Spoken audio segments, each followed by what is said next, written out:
ये अमर ग्रंथ, ये मुक्ति पंथ, ये पंचम वेद निराला, नौ ज्योति जगाने वाला। ये अमर ग्रंथ, ये मुक्ति पंथ, ये पंचम वेद निराला, नव ज्योति जलाने वाला। ये अमर ग्रंथ, ये मुक्ति पंथ, ये पंचम वेद निराला, नौ ज्योति जगाने वाला। श्री राम यही घनश्याम यही, श्री राम यही घनश्याम यही, श्री राम यही घनश्याम यही, श्री राम यही घनश्याम यही। ये जग मंगल की है आरती, पापियों को पाप से है तारती। श्री भागवत भगवान की है आरती, पापियों को पाप से है तारती। भागवत भगवान की है आरती, आरती पापियों को पाप से है तारती, पाप से है तारती। श्री भागवत भगवान की है आरती, हाँ आरती, पापियों को पाप से है तारती।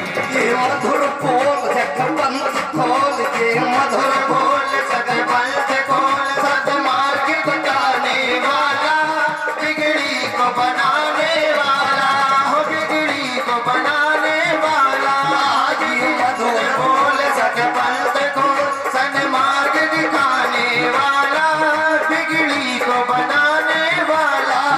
हरि नाम यही, हरि नाम यही, हरि नाम यही, हरि धाम यही, हरि नाम यही, हरि नाम यही, हरि नाम यही, हरि धाम यही। प्रभु महिमा दिए आरती, पापियों को अवतारम, संसार सारम, मुद्गेतारम, सदा वसंतम उद्यानवने, भवम भवानी शैलम नमामि। तुमेव माता च पिता, तुमेव बंधु च सखा, तुमेव विद्याधरं त्वमेव, त्वमेव सर्वं मन्दिरं। नीलाम्बुज श्याम मलकोमलायतम, सीता समारोपित वामभागम, पाणौ महाचार्य चापं नमामि रामं रघुवंशनाथं। लोकाभिरामं रणरङ्गधीरं, कालीमुनेत्रं रघुवंशनाथं, कारुण्यरूपं करुणाकरन्दं श्रीरामचन्द्रं शरणं प्रपद्ये, श्रीरामचन्द्रं शरणं प्रपद्ये, श्रीरामचन्द्रं शरणं प्रपद्ये। हरे राम राम राम हरे हरे, हरे कृष्ण कृष्ण हरे, हरे राम राम हरे हरे, हरे कृष्ण कृष्ण हरे, हरे राम राम हरे हरे कृष्ण कृष्ण हरे हरे, हरे राम राम हरे।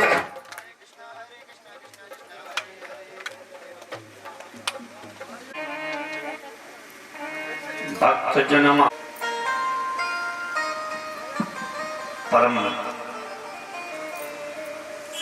मंगलमयी परापरखेश्वर तड़िदित विनिंदित पीताम्बरधारी अकारण करुणा बरवाले भक्तवांछित कल्पतरु भगवान श्याम सुंदर की वांगमयी प्रतिमूर्ति श्रीमद्भागवत महापुराण एवं परम सधेय संतजन विद्वज्जन विप्रबंध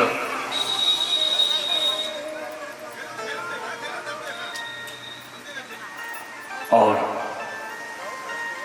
कथा को अलंकृत करने वाले संगीत के आचार्य बंधुओं, अर्चनिया वंदनिया माता शक्ति और उपस्थित सभी श्रद्धेय भगवत कथा प्रेमी जनों, श्रीमद् भागवत सप्ताह ज्ञान यज्ञ का कि द्वितीय दिवस की पवित्र वेला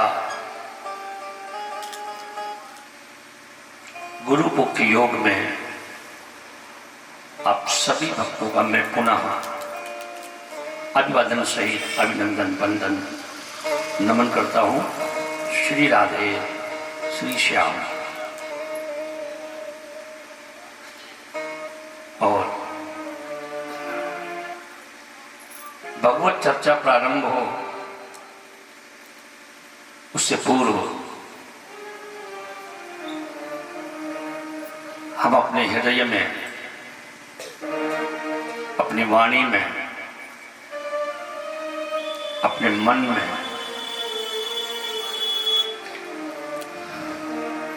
भक्ति के उन्माद लाएं, जिससे हम कथा के महत्व को जान सकें। हम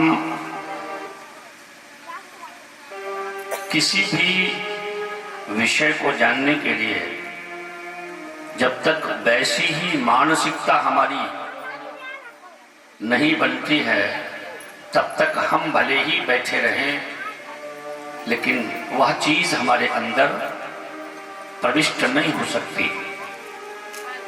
जब हम किसी राजनेता को सुनने के लिए जाते हैं तो अपने हृदय में राजनैतिक विचारधारा, राजनैतिक उन्माद लेकर के जाते हैं। फिर वो वक्ता, वो राजनेता अपना वक्तव्य देता है और फिर हम मन ही मन उसके आगे पीछे कर्मों की समीक्षा करते हैं और उसमें हम आनंदित होते हैं कि अमुक बात इन्होंने गलत कही या अमुक बात सही कही, ये नेताजी हैं वगैरह वगैरह। तो इसलिए अब हम चूंकि किसी राजनीतिक मंच के सामने नहीं हैं, हम तो एक सत्संग शिविर में बैठे हैं। जीवन का बहुत ही मूल्य समय आपका ये गिना जाएगा और जब जब आप सत्संग की सरिता में सराबोर होंगे तब तब ये क्षण आपके परमात्मा की जो रोज नामचा डायरी है उसमें अंकित किए जाएंगे। ऐसी वेदों की मान्यता है। तो हम अब संसार की बातों को छोड़ करके मात्र गोविंद के लीला क्षेत्र में प्रवेश करें। उससे पहले कहते हैं ना, नाम, रूप, लीला और धाम। नाम का जप करें, रूप का दर्शन करें, लीलाओं को जीवन में उतारने का प्रयास करें और धाम का चिंतन करें। आइए सभी लोग मिलकर के बोलें,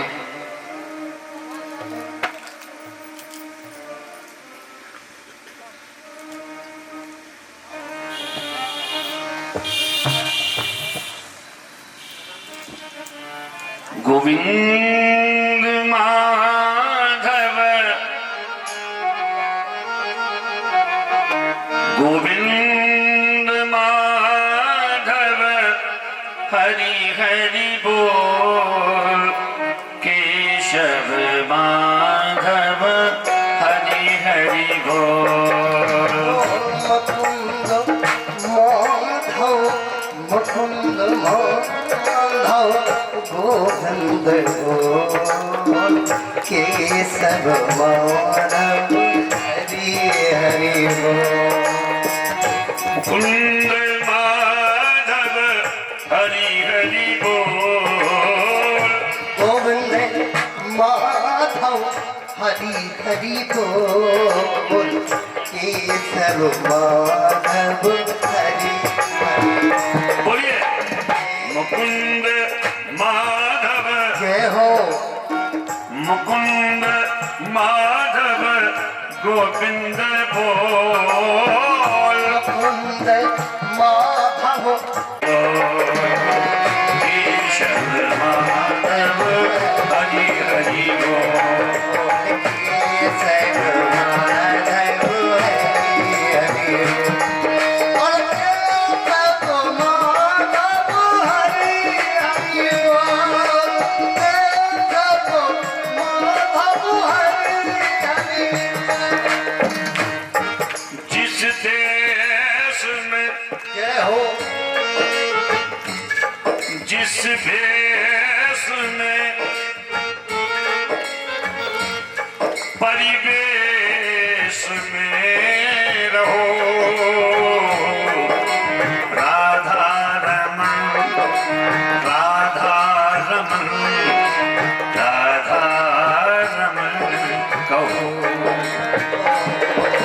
राधा रमन राधा रमन राधा रमन कहो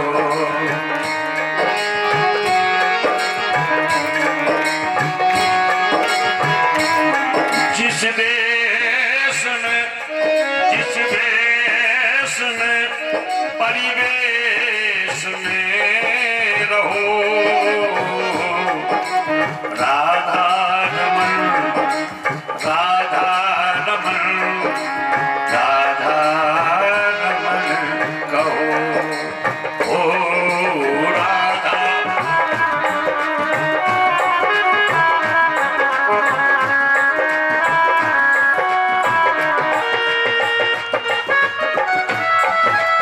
राधे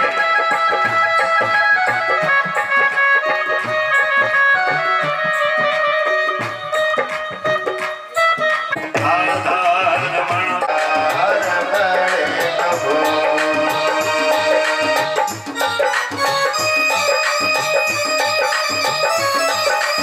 श्री राधे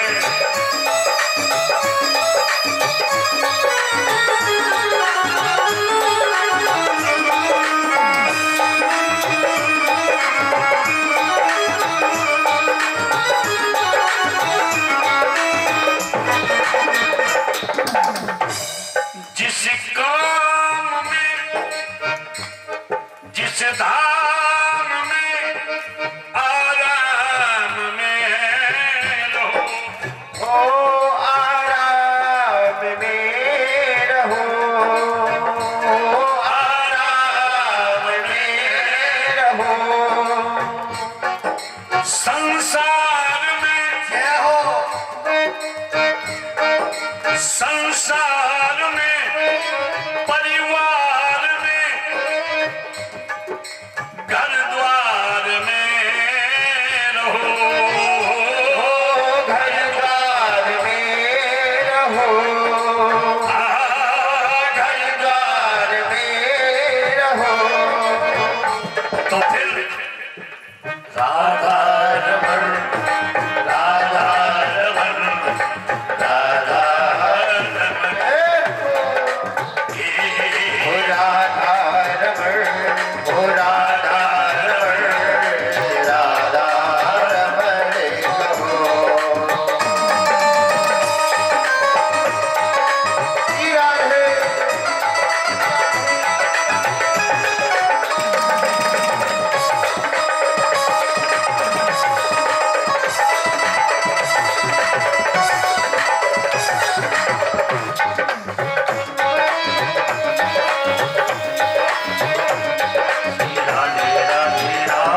श्री राधे राधे राधे राधे श्री राधे राधे राधे श्री राधे राधे राधे श्री राधे राधे राधे श्री राधे राधे राधे श्री राधे राधे राधे श्री राधे राधे राधे श्री राधे राधे राधे मुकुंद राधे राधे राधे श्री राधे राधे राधे ओ राधे राधे राधे श्री राधे राधे राधे श्री राधे राधे राधे श्री राधे राधे राधे ओ राधे राधे राधे श्री राधे राधे राधे राधे राधे राधे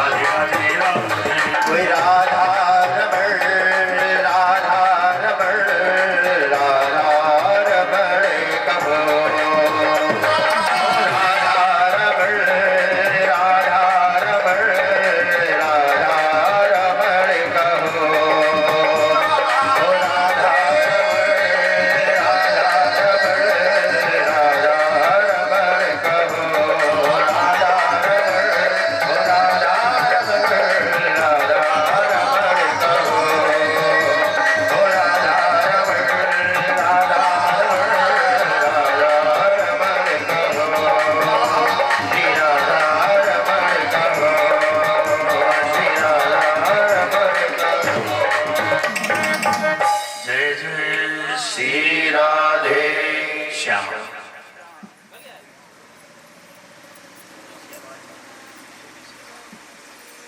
श्री राधे। हाँ जी, परीक्षित जी सावधान।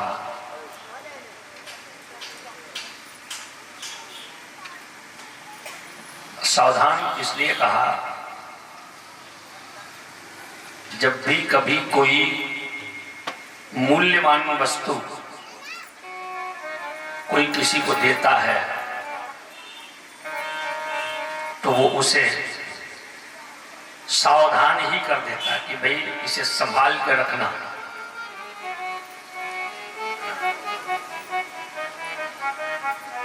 और भागवत जी में महात्मा सूत जी ने भी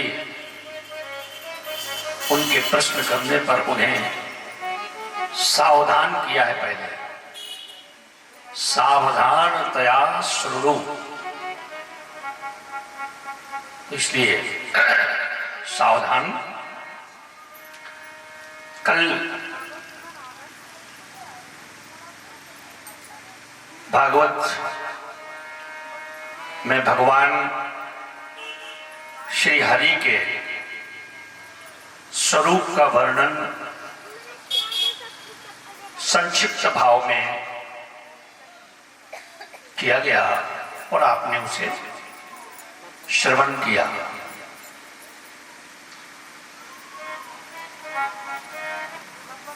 और इसलिए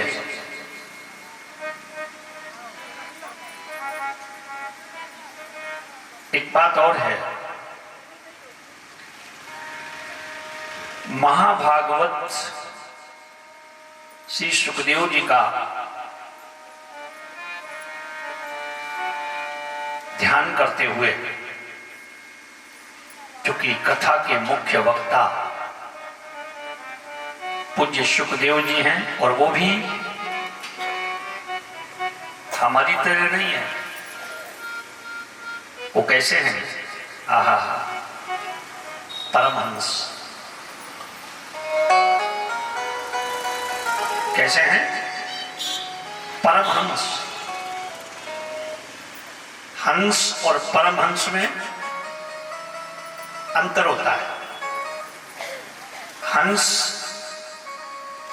की जो विशेषता है, बताया जाता है कि हंस में ये गुण होता है कि दूध और पानी मिलाकर के रख दिया जाता है।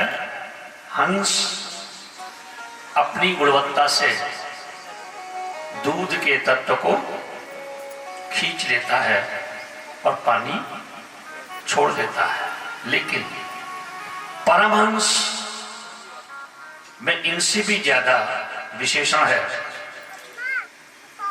क्या विशेषण है? वो नीर क्षीर दोनों के तत्व को मिलाकर के एकात्मता, उस परमात्मा तत्व को दर्शा देता है। यह है परमहंस की विशेषता।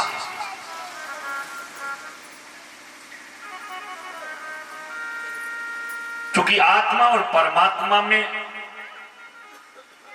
जो अंतर है, स्वरूप दोनों का एक है,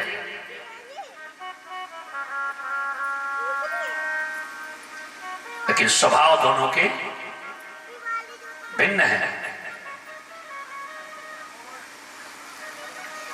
वायु रूप में, ज्योति रूप में, अग्नि रूप में, जल रूप में, पृथ्वी रूप में परमात्मा है। और इन्हीं पांचों रूप में आत्मा भी है, लेकिन अंतर है। अंतर क्या है?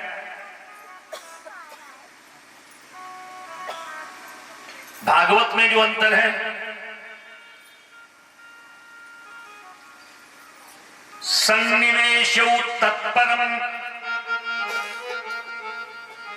सन्निवेशौ तत्परम शाश्वत जीवनम परमात्म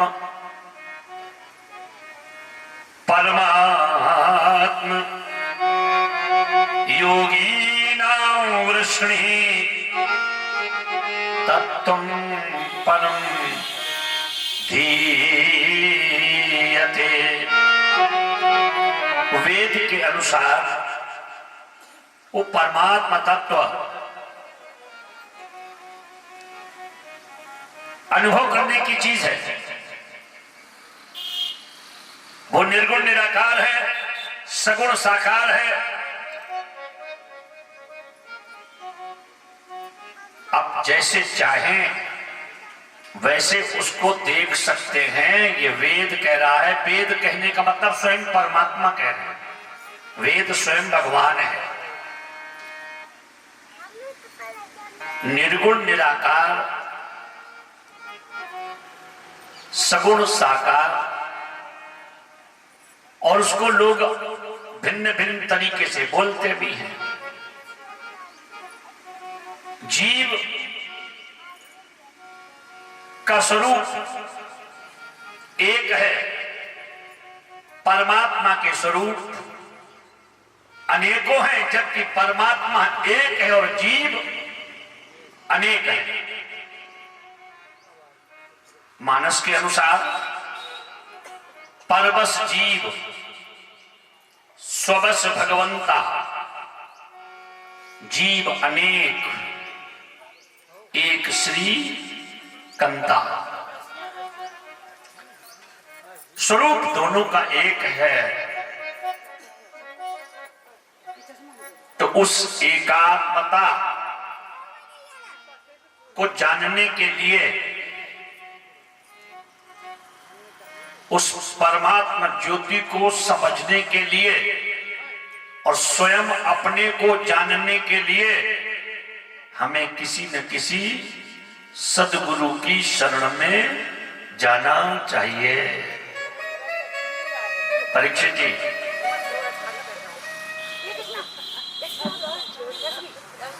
मेरा आपसे भी निवेदन है कि जितनी देर ये भगवत चर्चा हो, अब जीवन का सबसे मूल्य समय इसको समझ लें। क्योंकि भागवत में दो ही बिंदु हैं, सुखदेव जी और परीक्षित जी। परीक्षित जी का प्रश्न है, सुखदेव जी का उत्तर है।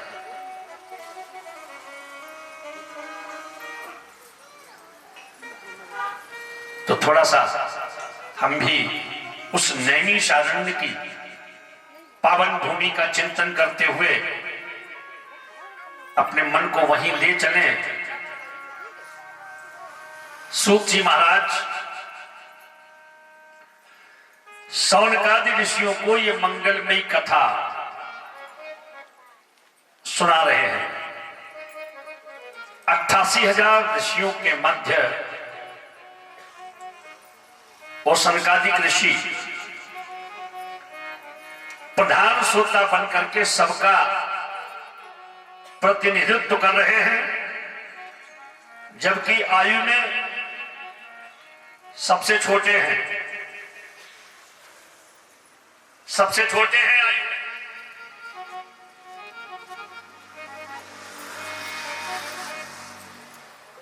लेकिन इन शौनकादिक ऋषियों की विशेषता क्या है? सूत जी छोटे हैं, शौनकादिक ऋषि बड़े हैं। पंतन की विशेषता क्या है? कथा अमृत रसास्वाद कुशला। भगवान की कथा अमृत का रसपान करने के लिए परम कुशल हैं। कुशल का मतलब यहां क्या है? जब श्रोता बनकर के बैठते हैं तो महान विद्वान और वयोवृद्ध आकर के एकदम अनभिज्ञ बन जाते हैं। कथा का आनंद आप तभी ले सकते हैं जब हम कथा स्थल में अनभिज्ञ होकर के बैठे कि भाई मुझे तो कुछ भी नहीं आता है, मैं तो बस खाली घड़े को लेकर के आया हूं और यहां से भर के जाऊंगा। ये इनकी कुशलता है। और शौनक ऋषि सूत जी को नमन करके पूछते हैं, क्या पूछते हैं?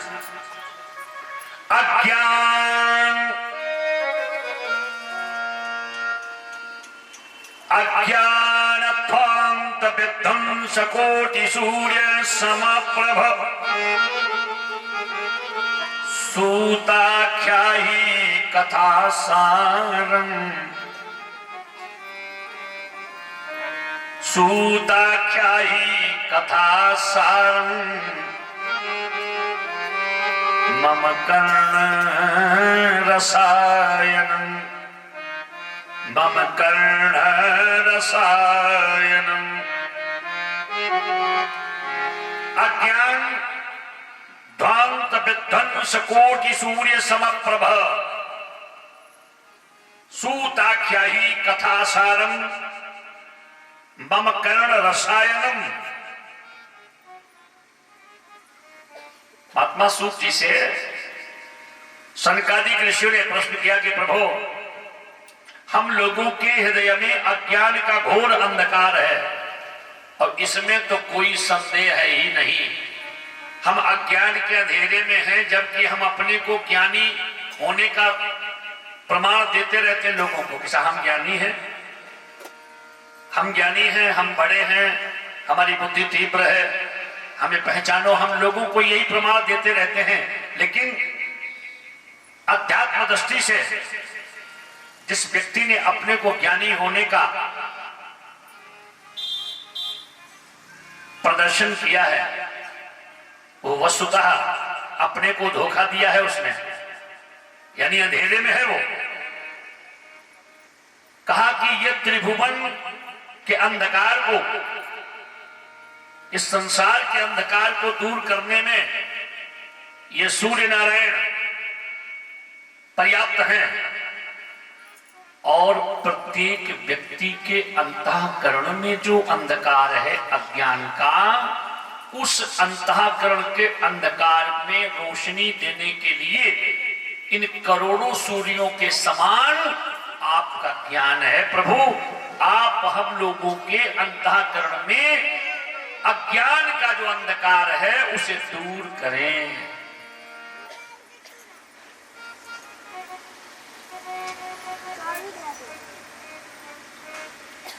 बोले आपने हमको ही इस कार्य के लिए क्यों चुना? तो सूत जी से सनकादिक ऋषि कहते, महाराज, जिस व्यक्ति को चिंतामणि मिल जाए तो उसकी तो चिंताओं का अंत हो ही जाएगा, और हमारी दृष्टि में आप चिंतामणि हैं। कल्प वृक्ष में भी ये सामर्थ्य नहीं है कि परमात्मा को प्रकट करके दिखा दे, उस ब्रह्म का साक्षात्कार करा दे। ये सामर्थ्य तो केवल और केवल, और मैं एक बात और कहना चाहूंगा, हमारे गुरुदेव भी कहते हैं, आज गुरु शंकराचार्य जी भी कहते हैं, मनीषी कहते हैं कि कोई भी व्यक्ति किताबी ज्ञान कितना भी कर ले, परंतु ईश्वर से साक्षात्कार और उन ग्रंथों का जो रहस्य है, बिना सदगुरु के उन ग्रंथों का रहस्य जान ही नहीं सकता। बोलिए सदगुरुदेव भगवान की। हम पुस्तकों का ज्ञान करने के बाद हमारी आदत है कि हम लोगों में ये कहना शुरू कर देते कि हमने ये ग्रंथ पढ़ा, हमने वो ग्रंथ पढ़ा, हमने ये पढ़ लिया, और हमने ये सब व्यर्थ की बातें। कोई भी ग्रंथ तुमने पढ़ लिया, लेकिन उस पढ़ने का मतलब क्या रहा? जब आम व्यक्ति से हटकर के तुम्हारे जीवन का व्यवहार नहीं रहा तो उस ग्रंथ का क्या महत्व है? बोलो। का माने कबूतर, ये तो सबसे पढ़ते चले आ रहे हैं, हमने भी पढ़ा, तुमने भी पढ़ा, उन्होंने भी पढ़ा, लेकिन कबूतर है क्या इसको तो जानो। अभी कबूतर है क्या इसको जनाने के लिए ये तो सदगुरु की सत्ता है। बिना सदगुरु की सत्ता के का कबूतर का रहस्य कोई बता नहीं सकता। बोलो राधे राधे।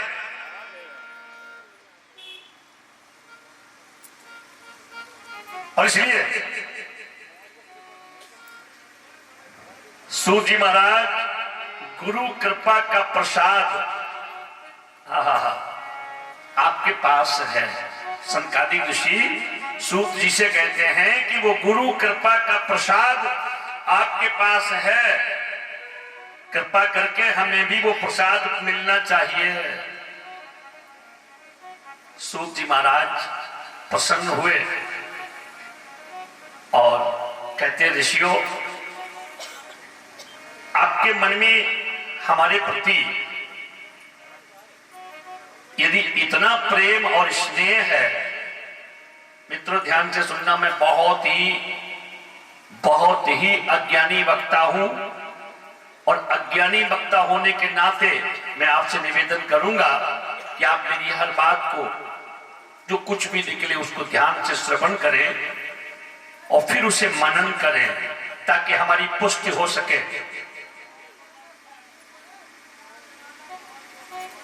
सूत जी ने संकादिक ऋषियों से कहा कि जब आपको हमसे इतना विश्वास है, इतना प्रेम है, तो अब हम तुम्हें समस्त शास्त्रों का सार बताने जा रहे हैं। शास्त्रों का सार क्या है? 4 वेद, 18 पुराण, 108 उपनिषद, रिद्धि सिद्धि अलिमा लघिमा गरिमा ईसत्व वसत्व प्राकृतत्व इत्यादि इन समस्त रचनाओं का सार क्या है ये बताना चाहूंगा।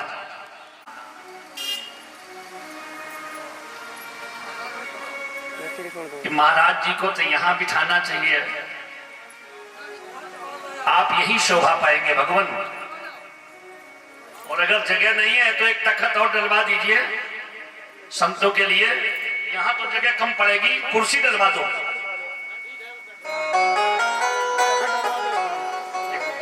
ये वाली कुर्सी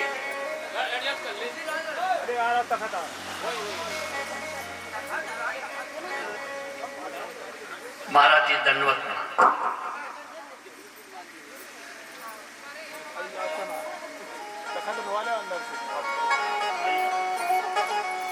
कथा में संत ठीक उसी प्रकार से होते हैं जैसे किसी भवन को हम पुष्पों से सजाते हैं, वाणी को शब्दों से सजाते हैं, तो कथा मंच को हमारे संत प्रवर जब आते हैं तो व्यासपीठ की भी शोभा अद्भुत हो जाती है।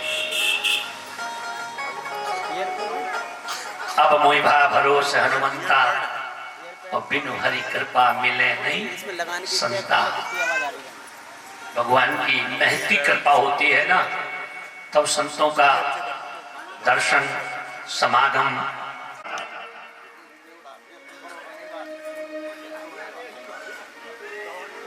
अब परीक्षित जी, आप अपने इस संसार भय को समाप्त करने के लिए महाभागवत श्री सुखदेव जी महाराज ने श्रीमद् भागवत संहिता को कलिकाल में प्रकट किया।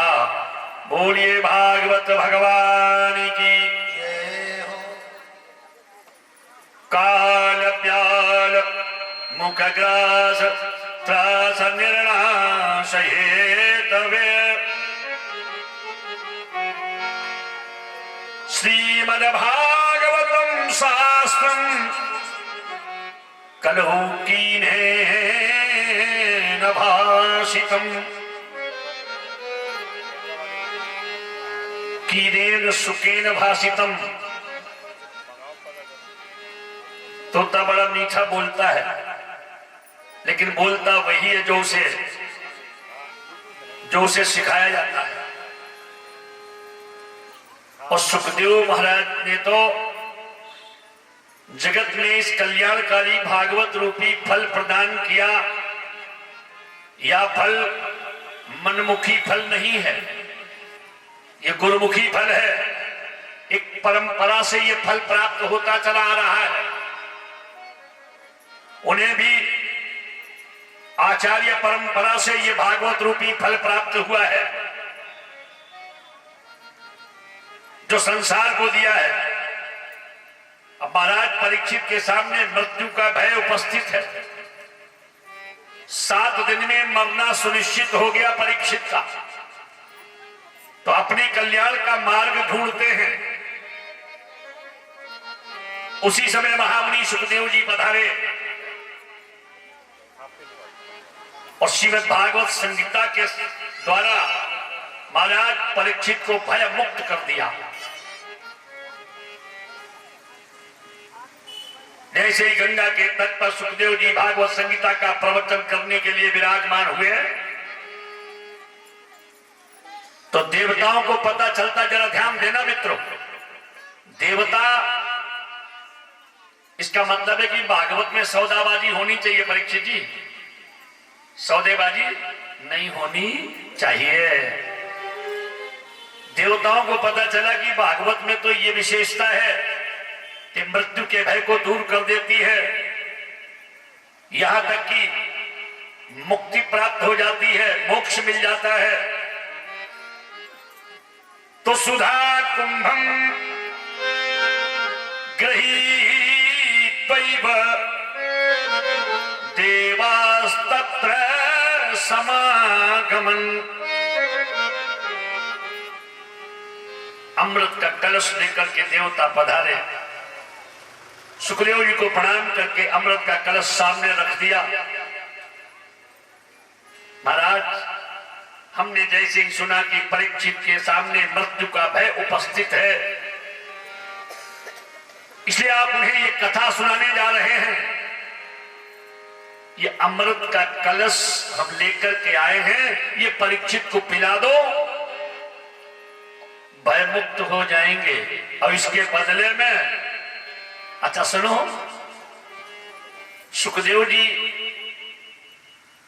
भाई परमहंस है ना, हंस तो केवल क्षीर नीड में से क्षीर निकालता है, और परमहंस क्षीर नीड के तत्व को निकालता है। तो सुखदेव जी तो परमहंस हैं, उन्होंने देवताओं की अंतर्भावनाओं के तत्व को निकाल लिया। उन्होंने कहा कि देवता आखिर परोपकारी कब से हो गए? देवता हमेशा स्वार्थी रहे। अपना कार्य बनाने में देवता बड़े कुशल हैं, बड़े चतुर हैं, मीठी वाणी से अपना लक्ष्य तो पूरा कर लेते हैं। परमार्थी देवता होते ही नहीं है, स्वार्थी होते हैं। इस मृत्युलोक में तो आए दिन लोग मरते रहते हैं। न हमने बुलाया, न परीक्षित ने पुकारा,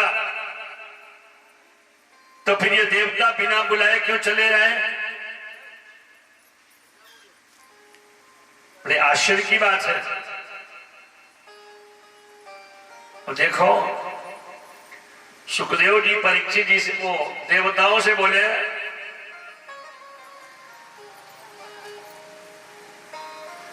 ये क्यों लेकर के आए हो?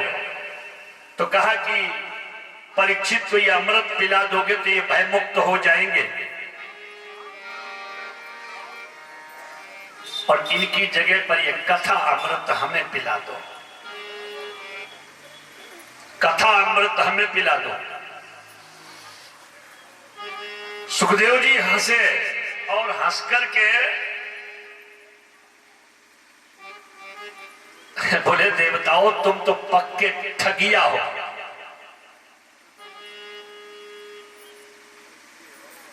भले ही संसार की ये साधारण प्राणी तुम देवताओं की इस रहस्यमयी क्रिया को न समझ सके, पर मैं जानता हूं कि तुम्हारा उद्देश्य क्या है।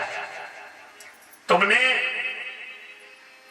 ये विनिमय प्रणाली यहां लागू करने चले आए, यानी अमृत के कलश के बदले में कथा अमृत हम तुम्हें दे दें तो ना तुम्हारा हम पे कोई एहसान रहे, यही तो मतलब है ना। और मूल्यवान वस्तु हमसे ले जाओ, कांच के बदले हीरा ले जाओ, कांच के बदले हीरा ले जाओ, और एहसान भी कोई ना रहे, बाद में कह दो कि हमने तो बदले में तुम्हें दे दिया है ना, यही तो भाव है तुम्हारा।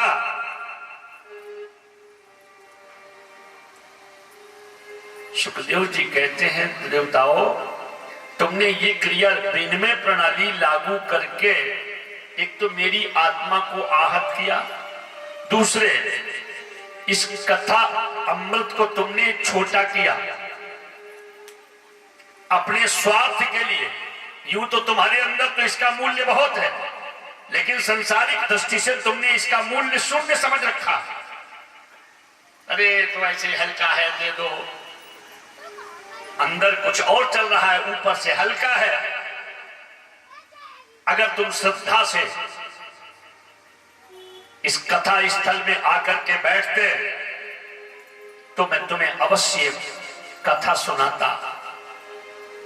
तुम तो सौदागर बनकर के आए हो, कोई व्यक्ति अहंकार लेकर के आवे, कोई सौदागर बनकर के आवे, कोई अपने धन का प्रदर्शन करने के लिए आवे, कोई अपनी विद्वता का प्रदर्शन करने के लिए आवे, तो क्या कथा उसके अंदर प्रवेश करेगी? नहीं कर सकती, कदापि नहीं।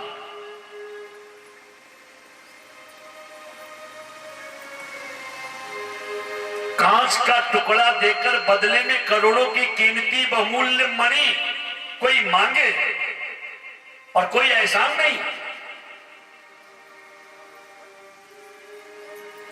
तब सुखदेव जी ने कहा,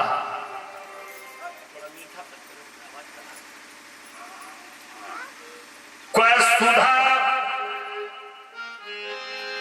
कोई कथा लोके कोई कांचा कमल महान ब्रह्मरातो विचारई तदा देवांजः सह अभक्तांश विज्ञायन ददौ सा कथामृतम् श्रीमद्भागवती वार्ता सुराणामपि दुर्लभा।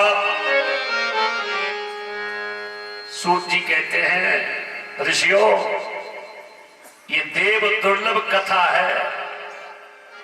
सुखदेव जी ने डांट फटकार करके देवताओं को भगा दिया, कहा कि तुम इस कथा के अधिकारी नहीं हो, क्योंकि तुम सौदागर बन करके आए हो। तो ये कथा देव दुर्लभ है। विचार कीजिए, कथा अमृत और सुधा अमृत में कौन सा अमृत श्रेष्ठ है? सुधा अमृत का वैशिष्टिक उसकी विशेषता यह है कि बड़े बड़े पुण्यात्मा जब इस मृत्यु लोक को छोड़ करके स्वर्ग लोक में पहुंचते हैं तब यह प्राप्त होता है। और इसके विरुद्ध कथा अमृत की यह विशेषता है कि कथा अमृत के लिए तो कोई पुण्यात्मा हो, दुष्टात्मा हो, पतितात्मा हो या पापात्मा हो, कोई भी कैसा भी, ये अमृत सबको पिलाया जाता है। लेकिन कोई कह देगा कि सबको पिलाया जाता, फिर देवताओं को क्यों भगा दिया? उसकी पात्रता है, अगर पात्रता है उसके अंदर तो उसको पिलाई जाएगी। पहली विशेषता यह सिद्ध हुई कि स्वर्ग का ये जो सुधा अमृत है पक्षपाती है, भेदभाव करता है, और हरि कथा अमृत निष्पक्ष है, जो आए सबको मिलता है, अभेदवादी है ये। दूसरी विशेषता क्या है? स्वर्ग का अमृत पीने वाले देवताओं को धीरे धीरे जब उनका सुकृत, उनका पुण्य क्षीण होता है, तो फिर से उनको इस मृत्यु लोक में आना पड़ता है। और कथा अमृत पीने वाले को जब वो पी ले, तो फिर यहां बार बार आना जाना नहीं पड़ता। पुनरपि जन्मम पुनरपि मरणम और पुनरपि जननी जठरे शयनम। बार बार आना जाना, मां के गर्भ में उल्टा लटकना, इस विधा से वो दूर हो जाता है। बोलो जय श्री राधे। क्षीणे पुण्य मृत्युलोकम विशंति। हरि कथा की विशेषता है, कल्पमसा अहम। हरि कथा अमृत पापों को नष्ट करने वाला है। और श्री सुखदेव जी हरि कथा अमृत के परम रसिक हैं, इसलिए देवताओं को डांट कर भगा दिया। और देवताओं ने लौट करके आए, ब्रह्मा को शिकायत की। तो ब्रह्मा जी ने समझाया कि देखो भाई, अभी तो हम कुछ नहीं कहते हैं, पहले ये देख लो कि राजा परीक्षित को इसका परिणाम क्या मिलता है, उसके बाद फिर हम कोई कदम उठाएंगे।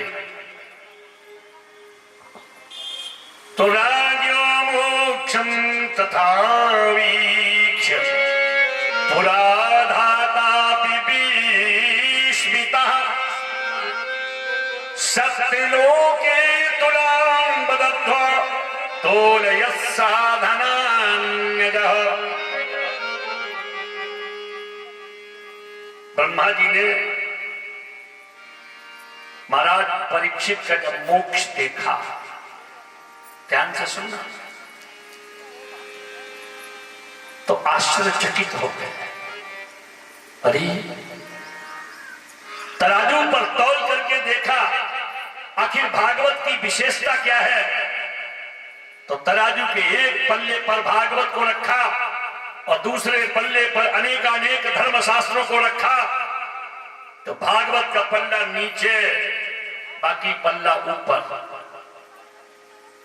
लघुन्यानि जातानि गौरवेण इदम महत्। सब देवता, सारे ऋषिगण, महात्मा आश्चर्यचकित हो गए कि श्रीमद् भागवत की तुलना में अन्य धर्म शास्त्रों का पल्ला एकदम ऊपर लटक गया।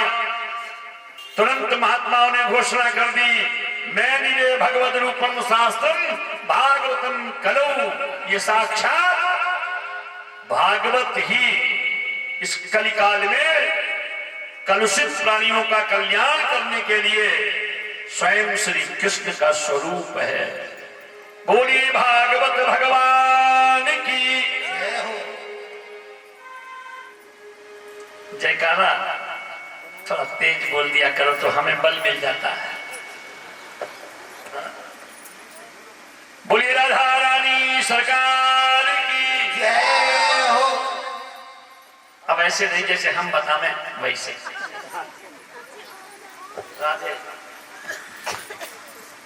और राधे को नाम है अनमोल। बोलो राधे राधे, राधे को नाम है अनमोल। बोलो राधे राधे, राधे को नाम है अनमोल। बोलो राधे राधे। राधे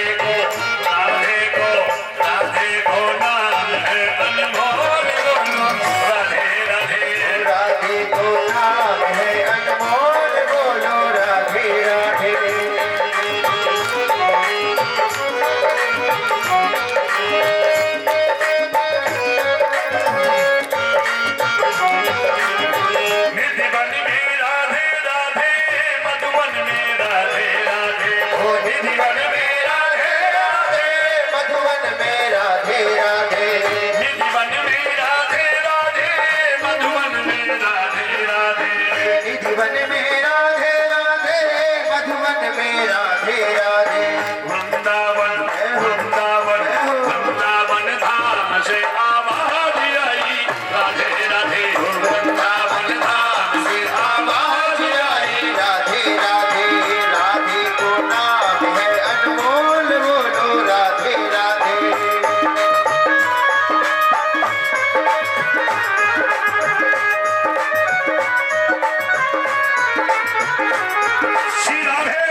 राधे गंगा भी बोले राधे यमुना भी बोले राधे गंगा भी बोले राधे यमुना भी बोले राधे गंगा भी बोले राधे यमुना भी बोले राधे सरजू की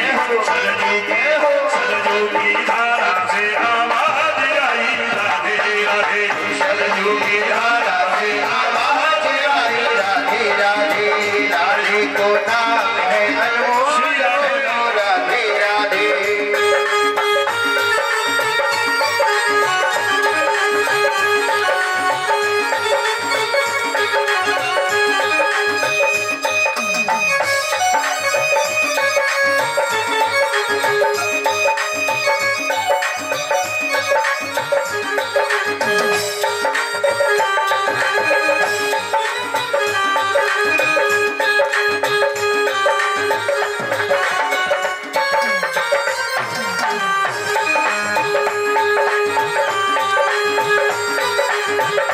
ब्रह्मा भी बोले राधे विष्णु भी बोले राधे ब्रह्मा भी बोले राधे विष्णु भी बोले राधे ब्रह्मा भी बोले राधे विष्णु भी बोले राधे ब्रह्मा भी बोले राधे विष्णु भी बोले राधे शंकर के डमरू से आवाज आई राधे राधे शंकर के डमरू से आवाज आई राधे राधे राधे को नाम है अनमोल बोलो राधे राधे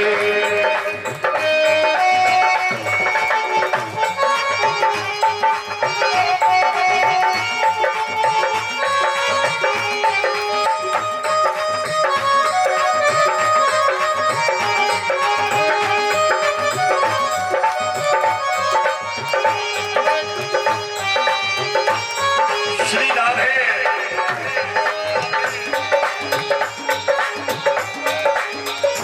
गैया भी बोले राधे ग्वाला भी बोले राधे भैया भी बोले राधे ग्वाला भी बोले राधे गैया भी बोले राधे ग्वाला भी बोले राधे भैया भी बोले राधे ग्वाला भी बोले राधे दूध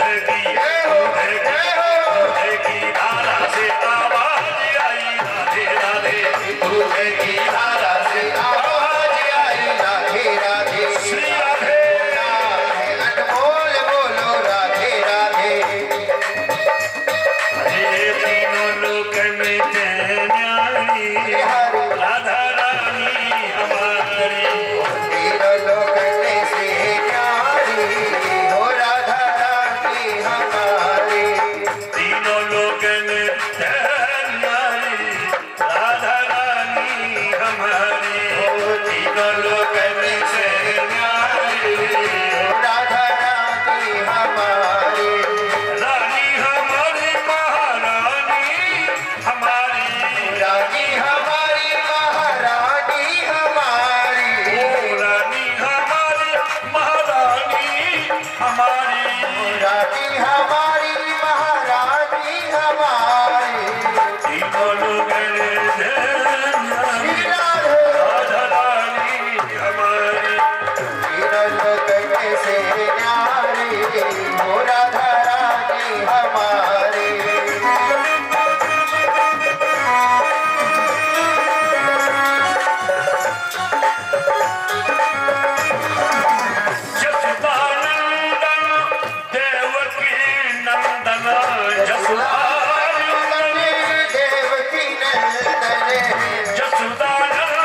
सब जन पर कल्याण करो तुम्हें। सब जन पर सुना करके ये सप्ताह की परंपरा प्रारंभ की।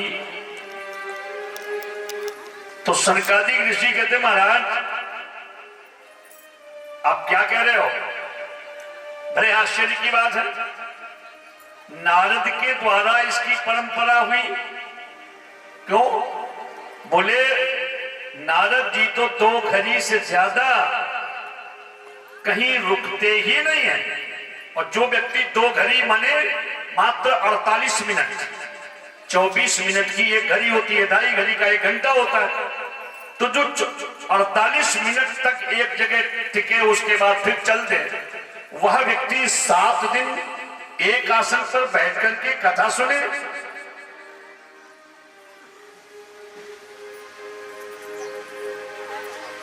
ये तो बात समझ से परे है। आप मुझे बताएं ये परंपरा कैसे शुरू हुई? तब सनकादिक ऋषियों ने सूत जी से जब पूछा तो सूत जी ने कहा भैया जी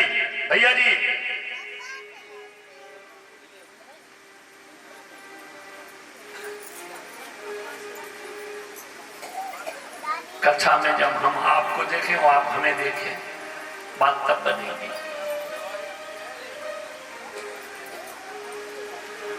ये 7 दिन की परंपरा कहां से शुरू हुई? तब सूत जी ने कहा, ध्यान से सुनो, एकदा ही विशालायां चत्वार ऋषयो मला सत्संगार्थं समायात ददृशुस्तत्र नारदम्। विशालापुरी अर्थात बद्रीनाथ, बद्रीनारायण धाम, चारों भाई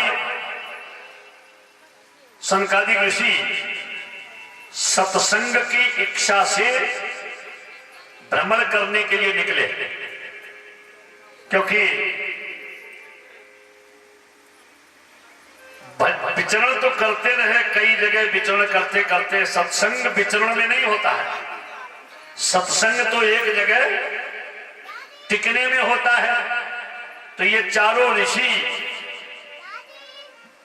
भ्रमण करते करते सोचा कि अब कहीं कोई ऐसा संत मिल जाए जिसके साथ बैठ करके हम सत्संग करें। जीवन में परिवर्तन यदि लाना है तो सत्संग करना है। सत्संग अति आवश्यक है। ध्यान भजन पूजन ये एकांत के होते हैं, लेकिन सत्संग कई लोगों में बैठ करके वाक्यों का, शब्दों का, भाव का आदान प्रदान होता है और वास्तविकता निकल के बाहर आती है। तो चारों भैया विचरण कर रहे थे, अचानक दूर से ही देवर्षि नारद जी से भेंट हो गई। इधर से नारद जी और इधर से वो सनकादिक ऋषि। अच्छा, नारद में एक विशेषता थी। बोले क्या? नारद ऐसे व्यक्ति हैं, कोई कितना भी दुखी हो और जिसे नारद मिल गए वो प्रसन्न हो जाता था। लेकिन आज नारद ही खिन्न दिखाई दिए। जब नारद खिन्न दिखाई दिए तो सनकादिक ऋषि बड़े आश्चर्यचकित हैं। जो सबको प्रसन्न करने वाला व्यक्ति आज स्वयं दुखी है, मुंह लटकाए। कभी कभी ऐसा होता है कि आदमी किसी कारण से दुखी हो, चेहरा उदास होता है, तो फिर कोई न कोई पूछ देता है कि भाई तुम्हारे चेहरे पर ये उदासी कैसी, क्या बात है?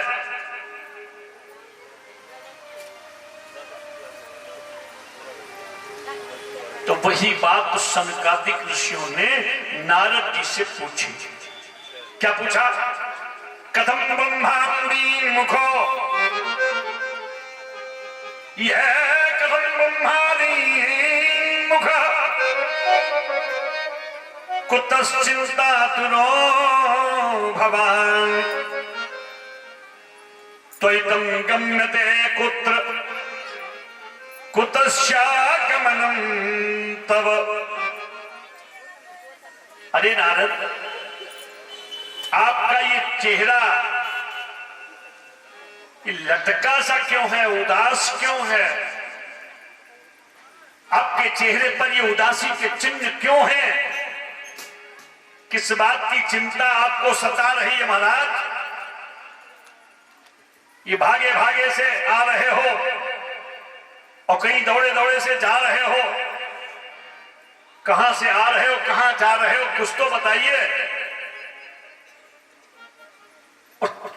मुझे तो ऐसा लगता है कि मानो तुम्हारी कोई चीज, जैसे किसी की कोई मूल्यवान वस्तु खो जाती है ना, तो उसके चेहरे पर बड़ी उदासी छाई रहती है।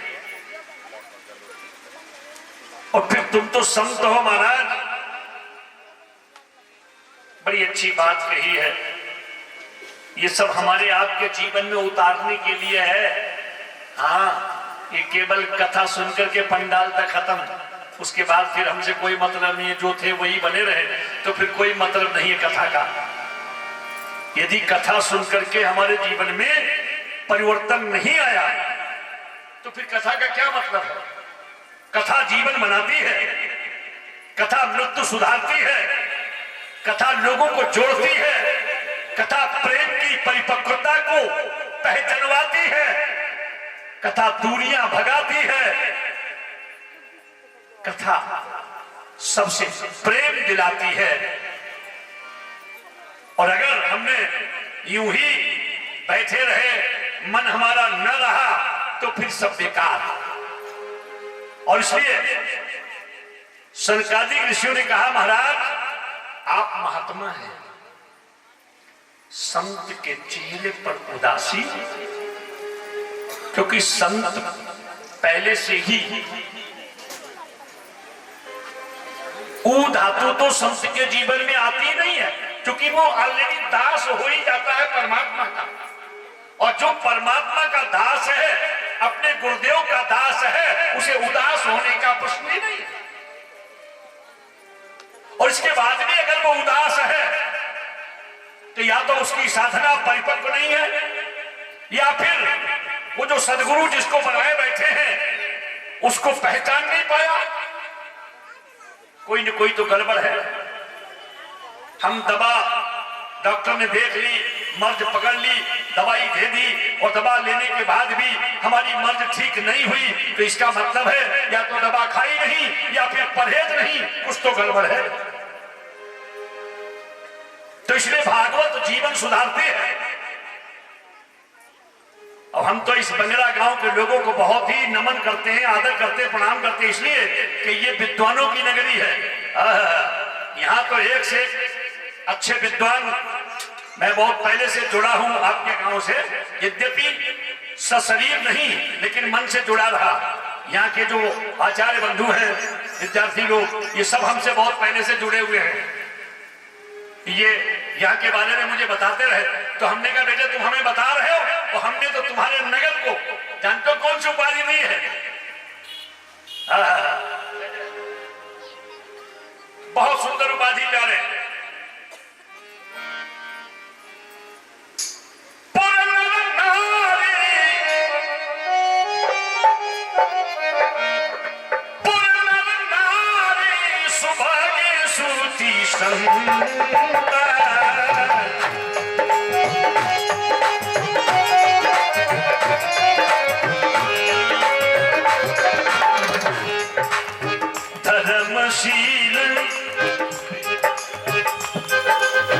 धर्मशील ज्ञानी गुणवंत,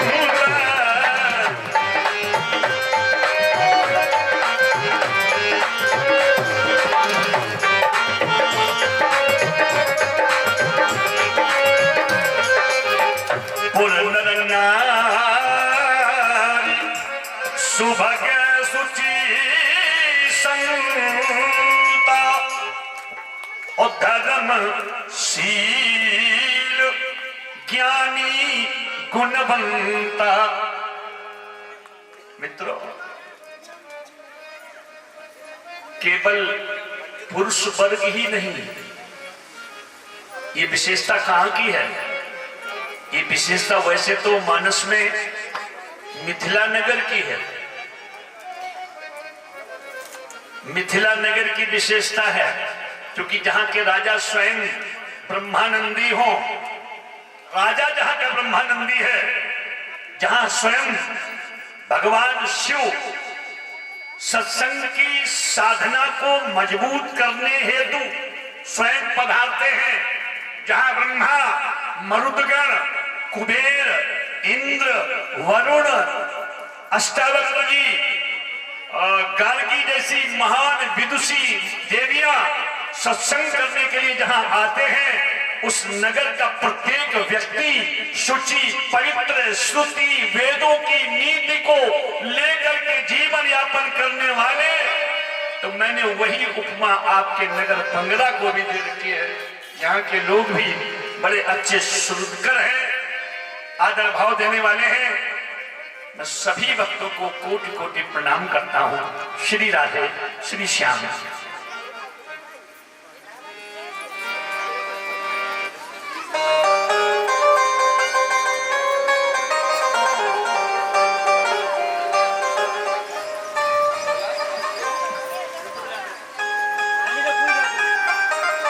और व्यासपीठ के माध्यम से हमारे अनुज हिमांशु, हाँ, जो आपके भतीजे हैं, जिनके माध्यम से हम तो हिमांशु कहते हैं, आप लोग मोन्टू कहिए। करीब करीब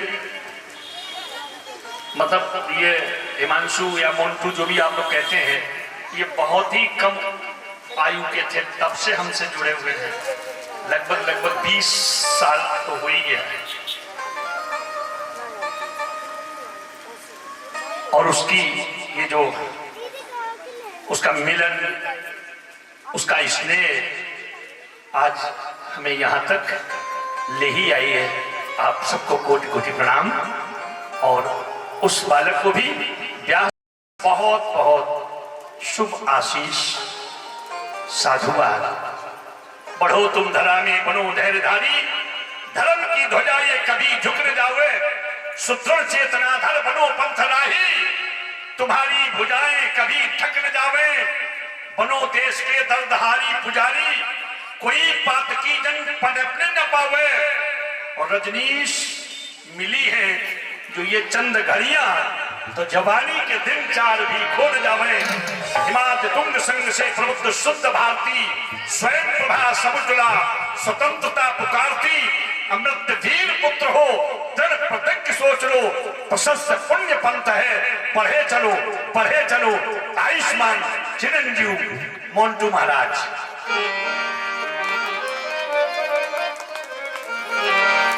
और आ जाइए उसी जगह। नारद जी से पूछा कि तुम उदास क्यों, तुम्हारे चेहरे पर ये उदासी क्यों है? नारद जी बोले क्या बताऊं, अब जब पूछ रहे हो तो सुनो। अच्छा, सनकादिक ऋषियों ने ये कहा कि आपके चेहरे पर ऐसी उदासी लग रही जैसे मानो किसी की मूल्यवान कीमती वस्तु कोई गायब खो जाती है। और संतों की कीमती वस्तु क्या है?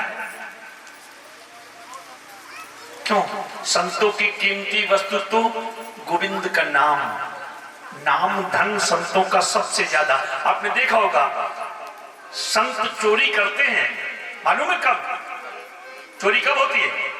ज्यादातर चोरी तो रात में ही होती है ना। चोरी रात ही में तो होती है। आपने तो बहुत चोर पकड़े होंगे। चोरी संत कैसे चोर होते हैं? संत नाम धन की चोरी रात में करते हैं, दिन में यूं ही पड़े रहते हैं, लेकिन रात्रि में क्योंकि योगी और भोगी दो ही जागते हैं। योगी जागता है नाम धन चुराने के लिए, लिए और भोगी जागता है संसार की वस्तुओं को चुराने के लिए। इसलिए योगी का जागरण जन कल्याण के लिए होता है और भोगी का जागरण वंश नाश करने के लिए होता है। बोलो जय श्री राधे। और इसलिए आप तो योगी हैं, आप संत हैं, आपकी कौन सी वस्तु चोरी चली गई? नारद जी ने कहा कि अब जब आप पूछ रहे हो तो सुन लो। बताना शुरू किया। का महाराज अपनी समस्या सामने रख रहा हूं। मैं इस संसार में सत्संग की इच्छा से घूम रहा था। भगवत रसिकों के बीच में बैठ करके कुछ भगवत चर्चा करूंगा, ऐसा मेरे मन में संकल्प था। लेकिन महाराज जी इस संसार में बोले हम कई जगह भ्रमण किया और ये घटना है कब की, इसको भी समझ लें। यह घटना है कलयुग के आने की पूर्व संध्या पर।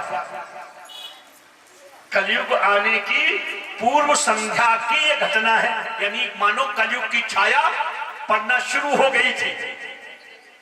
तो जब छाया पड़ना शुरू हुई, मित्रों ध्यान देना, कलयुग की छाया ने इतना गड़बड़ कर दिया तो उसकी माया कितना गड़बड़ करेगी इसका अंदाजा नहीं लगा सकते।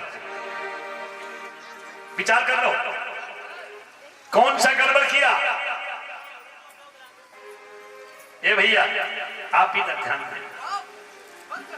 छोटू, ए छोटू, पानी पिलाना बंद कर दे बेटा थोड़ी देर। हाँ जी, कलयुग की छाया कितनी गड़बड़ कर रही थी। नारद ने कहा कि मैंने जो उद्देश्य रखा था भ्रमण करने का, सत्संग करने का, कि भगवत रसिक मिलेंगे तो सत्संग करेंगे, आनंद लेंगे, और मैं सब जगह घूमा। सबसे पहले कहां गया? बोले तीर्थों में। अब तीर्थों की दशा सुन लो, कौन कौन से तीर्थ में गए। प्रमुख प्रमुख तीर्थों के नाम गिनाए। पुष्करम,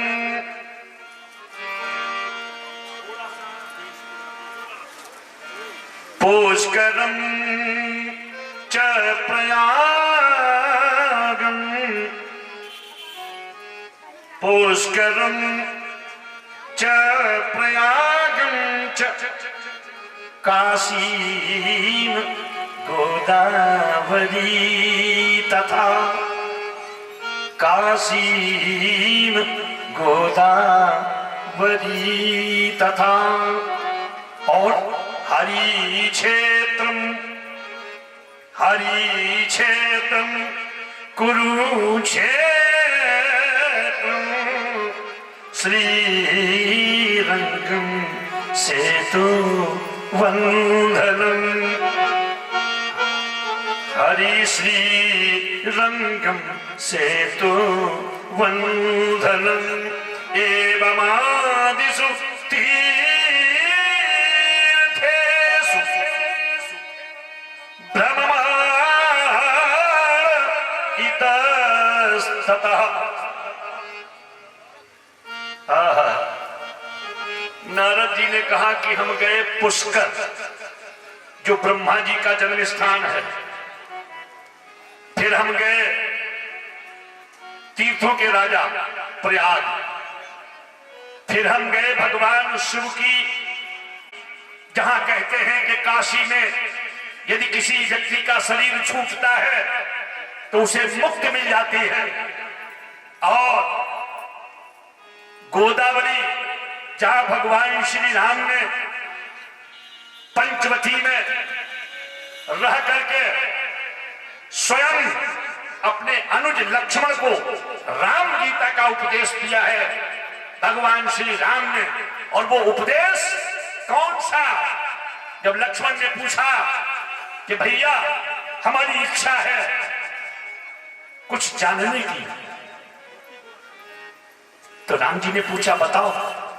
क्या जानने की इच्छा है? कहा कि मैं ये जानना चाहता हूं माया क्या है, ज्ञान किसे कहते हैं, वैराग किसे कहते हैं, जीव और ब्रह्म में अंतर क्या है।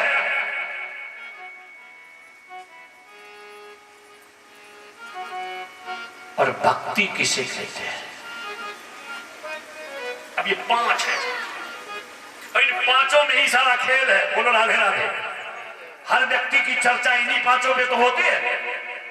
ज्ञान, वैराग, भक्ति, जीव ब्रह्म और माया। एक दूसरे को सब उपदेश यही तो करते हो कि नहीं? बोलो ना।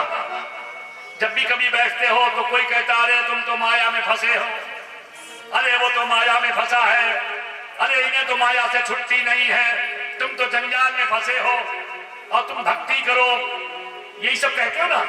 लेकिन लेकिन लेकिन लेकिन समझना ये है कि भक्ति है क्या। भक्ति किसे कहते हैं आप लोग सब जानते होंगे। आप लोगों को बताने की जरूरत नहीं है। हम तो केवल हल्का फुल्का अपने कह रहे हैं। भक्ति बहुत कठिन काम है महाराज जी। भक्ति करना कठिन है। यहां से वैष्णो देवी चला जाना सरल होगा, किसी भी तीर्थ में भ्रमण करना सरल होगा, हाँ भंडारा कर देना सरल होगा, पैसे के प्रभाव से कुछ भी कर देना सरल होगा, लेकिन भक्ति करना बहुत कठिन होगा। किसी ने पूछा क्यों भक्ति इतनी कैसी है भक्ति जो इतनी इतनी इतनी कठिन होगी। हाँ इतनी कठिन इसलिए होगी, शुक्ल यजुर्वेद का एक सिद्धांत है। क्या? भक्ति मुदा। भक्ति मुदा, मुदा माने जड़। भक्ति की जड़ कहां है? भक्ति मुदा योजना नित्यम परिपासते तेषां मातौ पितरौ प्रब्ध निर्बल असहाय।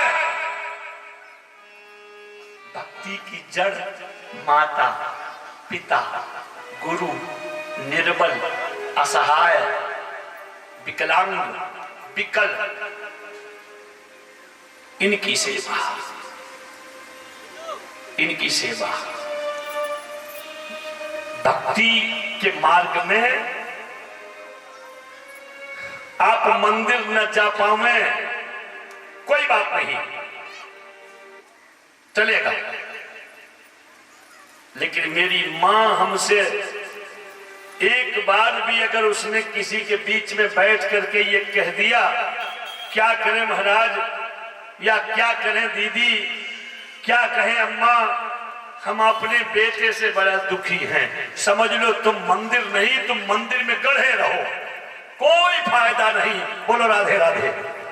जिसने अपने माता पिता गुरु आदि की सेवा से बहिर्मुख हो गया, वो कितना भी मंदिर जाए, कितना भी तीर्थों में जाए, उसकी कोई पूजा स्वीकार नहीं होगी, नहीं होगी, नहीं होगी। ये भागवत व्यासपीठ कहती है, शुक्ल यजुर्वेद का सिद्धांत कहता है। मित्रों,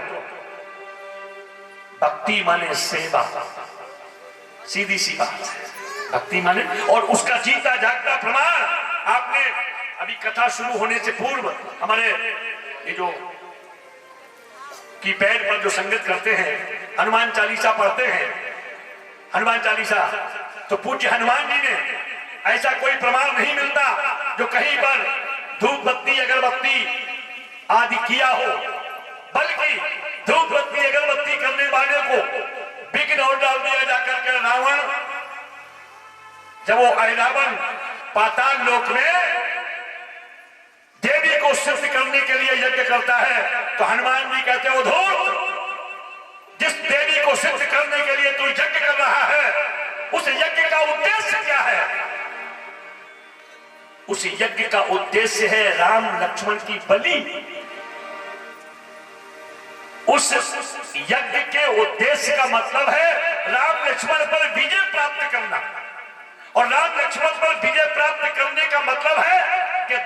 को तोड़ना और अधर्म की ध्वजा को ऊंचा करना। जो अधर्म की ध्वजा को ऊंचा करने का प्रयास करे और यज्ञ करे, पूजा करे, पाठ करे, जप करे, तप करे, उसका सारा विधान व्यर्थ है, सारा विधान उसका व्यर्थ है। हाँ, निस्वार्थ भाव से जो सेवा करे उसकी भक्ति है। हनुमान जी ने उस भक्ति में, जानते हो हनुमान जी ने उस भक्ति में लिया क्या? और एक बात बता दें, भक्ति मार्ग में लेना कुछ नहीं है, ये और ध्यान रखना। जिसे भक्ति करनी हो वो लेने का विचार निकाल दे, तब तो भक्ति मार्ग पर कदम रखे। सेवा देने का संकल्प लेकर के भक्ति मार्ग में कदम रखे, वरना फिर तो फेल हो जाएगा। भैया इधर देखो, जिस समय मैं आपको उदाहरण में समझा रहा हूं, ये प्रसंग ध्यान रखना जहां पे बंद किया है, हो सकता है मैं भटक जाऊं, तो क्योंकि मेरी आदत है थोड़ा भूलने की भी, आप लोग हमें याद दिला देना तो हम बढ़ जाएंगे आगे। भगवान श्री राम ने जब लंका पर विजय प्राप्त करके दुष्टों का सत्यानाश कर दिया, राम राज्य की स्थापना की, और राम राज्य की स्थापना के बाद जब प्रभु श्री राम ने अपना मंत्री परिषद का विस्तार किया, उस मंत्री परिषद के विस्तार में सारी मीटिंग हुई, सभी बैठे वहां, अंगद, नल, नील, जामवंत आदि सब बैठे। हनुमान जी से पूछा, हनुमान बोलो तुम्हें कौन सा पद चाहिए? तुमने बड़ी सेवा की है, इतनी सेवा की है, क्योंकि राम जी ने भरत से कहा था कि भरत भैया कपि से उड़न हम नहीं, कपि मैंने हनुमान जी से हम उड़ नहीं हो सकते। जो इतनी सेवा की है, इस सेवा के बदले हम इनको कुछ देना चाहते हैं। तो बोले कौन सा पद चाहिए? तो हनुमान जी ने खड़े होकर के कहा कि प्रभु हमें एक पद नहीं चाहिए, एक पद नहीं चाहिए। तो अब कुछ लोगों के मन में कुछ और विचार आने लगे कि देखो भाई ज्यादा मेहनत करिए तो अब इनकी नीयत बिगड़ रही है, 2-4 विभाग चाहिए लगता है। तो बोले बता दीजिए कौन सा पद चाहिए। तो हनुमान जी धीरे धीरे बढ़े और बढ़ करके जब आगे आगे राम जी के पास, तो दोनों पैर पकड़ लिए और कहा इन दोनों पदों की मुझे सेवा चाहिए और कुछ नहीं चाहिए। बोले हनुमान जी महाराज की जय हो। ऐसा सेवक, ऐसा भक्त चाहिए, और ऐसा ही भक्त जगत में भगवान कहते हैं कि फिर हमारी बात झूठी पड़ सकती है, लेकिन हमारे भक्त की बात कभी मिथ्या नहीं हो सकती। तो आ जाओ उसी जगह। तो नारद जी ने कहा कि मैं तो आया था सत्संग के लिए, पुष्कर गया, प्रयाग गया, काशी गया, गोदावरी गया, गया परंतु हमने क्या देखा? संतों के मध्य में पाखंड देखा। ओहो, अब देखिए पाखंड भी महाराज जी 2 प्रकार का है। एक तो पाखंड है जिसे आडंबर कहा जाता है, और ये संसार को आडंबर ज्यादा पसंद है। बोलो राधे राधे। आडंबर ज्यादा पसंद है, जबकि आडंबर में है कुछ नहीं, सब मामला खोखला है। क्योंकि आडंबर में आकर्षण होता है, उस आकर्षण में व्यक्ति भटक जाता है, और जब आकर्षण होता है तो संकर्षण होता है, संकर्षण होता है तो संघर्षण होता है, और जब संघर्षण होता है तो हानि लाभ होता है। इसलिए आडंबर से बचे रहो। बोलो राधे राधे। और दूसरी बात, ये जो पाखंड, व्याकरण की दृष्टि से पाखंड जिसके अंदर है, वो तो फिर 4 चांद लगा देता है। पाखंड निरतः संतः कहा गया है, पाखंड निरतः संतः, यानी संत भी पाखंड परायण होते चले जा रहे हैं। लेकिन पाखंड का अर्थ व्याकरण की दृष्टि से आप देखें तो क्या बनता है? पापस्य खंडः इति पाखंडः। जो संत अपनी साधना के द्वारा पापों को ही खंड खंड कर दे, उन संतों को लोग पहचानते नहीं है। बोलो राधे राधे। उन संतों को लोग पहचानते नहीं है, आडंबरी वालों को ज्यादा पहचानते हैं। और बाबा ने लिखा भी है, पूज्यपाद गोस्वामी तुलसीदास जी ने, क्योंकि भागवत के प्रत्येक श्लोक की पुष्टि यदि आप चाहें तो मानस की प्रत्येक चौपाई उसकी पुष्टि है। और जाके नख सिख,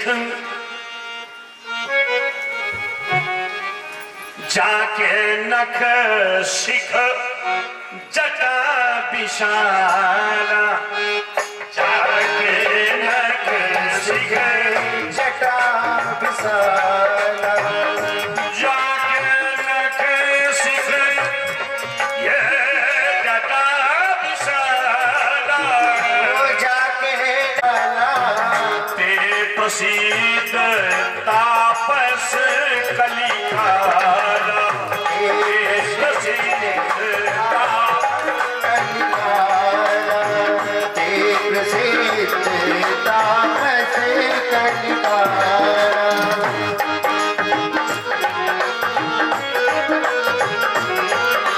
और वो नारी मुहि ग्रह,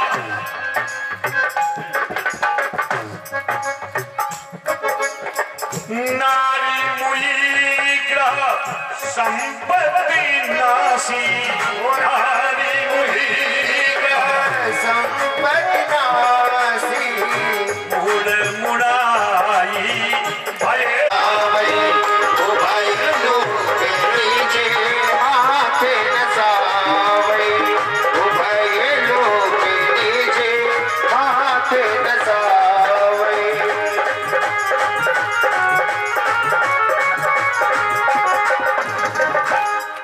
और इसलिए तपसी धनवंत दरिद्र ग्रही, तपसी धनवंत दरिद्र ग्रही, कली को तो बेटाते न जाते कहीं, तपसी धनवंत दरिद्र कहीं, कली को तो ताते न जाते कहीं, तपसी धनवंत दरिद्र कहीं, कली को तो बेटाते न जाते कहीं। तपसी धनवंत दरिद्र ग्रही, कली कौतुक तात न जात कही। भैया जी, जहाँ पाखंड है, जहाँ आडंबर है, वो धनवान है, लोग उन्हें नमस्कार करते हैं। जिनके पास साधना है, तपस्या है, गुफाओं में है, लोग उन्हें पहचानते नहीं है। यही कलयुग है, यही कलयुग है। बोलो राधे राधे। दूसरी बात, ये तो रही संतों की।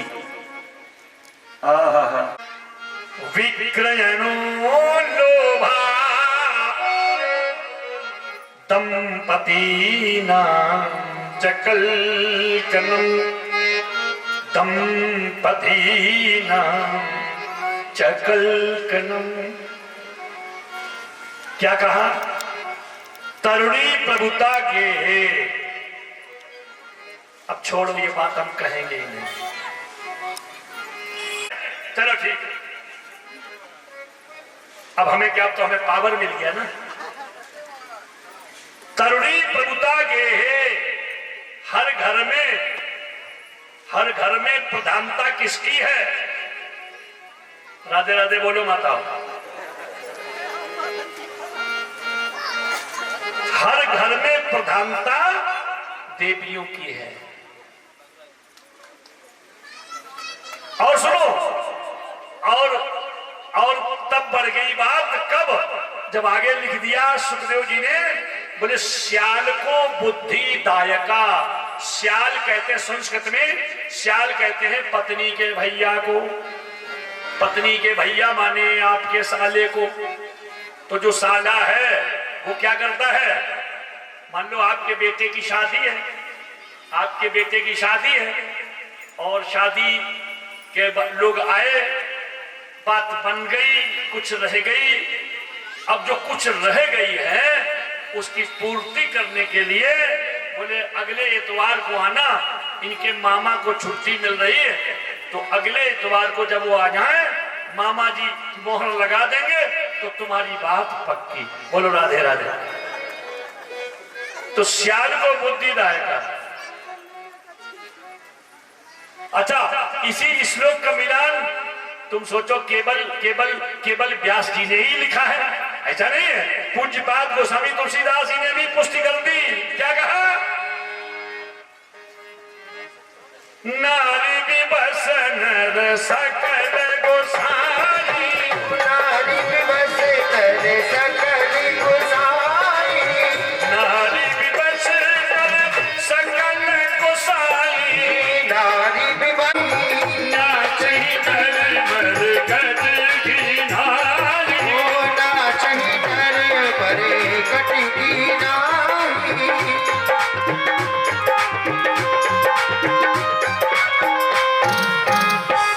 नारी विवश नर सकल गोसाई, नाचहि नर मरकट की नाई, नाचहि नर मरकट की नारी, रामा नाचहि नर।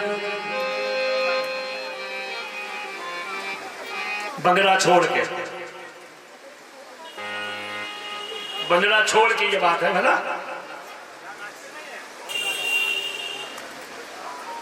क्योंकि अभी हमें रुकना है ना 5-6 दिन। पर कलयुग में नारी के वशीभूत पुरुष है।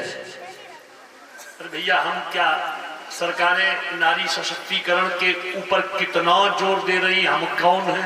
हम तो कुछ भी नहीं है, ठीक है ना। तो आप सभी को कोटि कोटि प्रणाम। नारी विवश नर सकल गोसाई, नाचे नर मरकट की नाई। अच्छा हाँ भैया, इधर देखो, ये भैया पीछे वाले दादा, आगे क्या लिखा है? सत्यम नास्ति, सत्यम नास्ति तपा शौचम दया दानम न विद्यते। बोले सत्य चला गया। यद्यपि सत्य कहीं जाता नहीं है, लेकिन लोगों ने प्रयोग करना इतना कम कर दिया, इतना कम कर दिया, कम ही कर दिया। सत्य तो कभी कभार भले ही बोल दे, और केवल काहे के लिए? उदरम भिड़ो कूट भाषण, केवल उदर भरने के लिए मिथ्या भाषण, असत्यवादिता और आडंबर। बड़ी कमाल की बात है। ठाकुर जी को हंसी आती है कि अपनी उदर पूर्ति के लिए सत्य को सत्यानाश में मिला दिया। झूठ बोलना कदम कदम पे,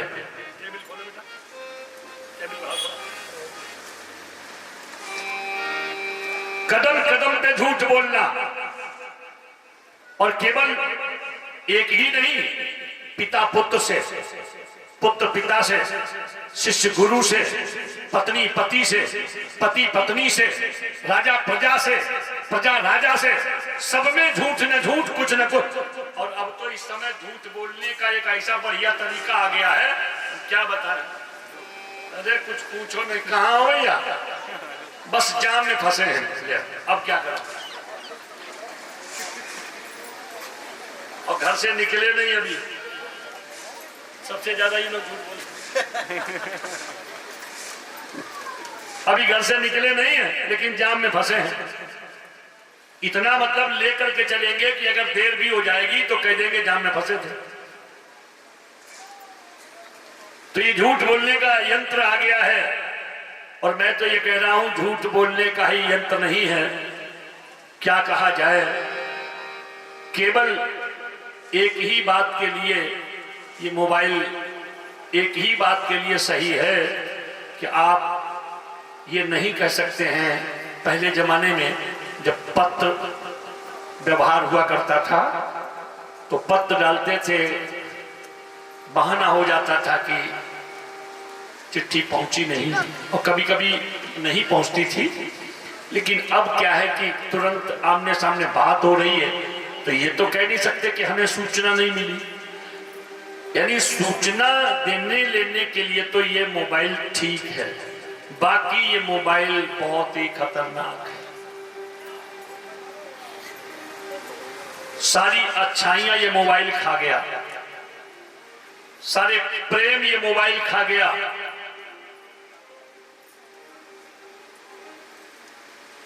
इस मोबाइल ने, पहले लोग ये सफर करते थे, 4 से 5 लोग साथ में जाते थे, तो आपस में बातचीत करते कराते पता नहीं लगता था और यात्रा तय हो जाती थी। अब क्या है, 10 लोग का पूरी बोगी तुम्हारे साथ में हो, लेकिन तुम्हारे साथ केवल मोबाइल हो, बस। कोई किसी से बोलेगा ही नहीं, बात नहीं करेगा। तो ये सब बीमारी है। किससे कौन बात कर रहा है कोई मतलब नहीं। अगर तुमने पूछ भी दिया किससे बात हो रही, उन्हें फला व्यक्ति से हो रही है, हो किसी और से रही है, लेकिन हो रही किसी और से। तुम्हें बता दिया, तुम क्या पता लगाने जा रहे हो? तो ये सारी चीजें कहीं न कहीं ये गड़बड़ है। सत्यम नास्ति तपः, तपस्या।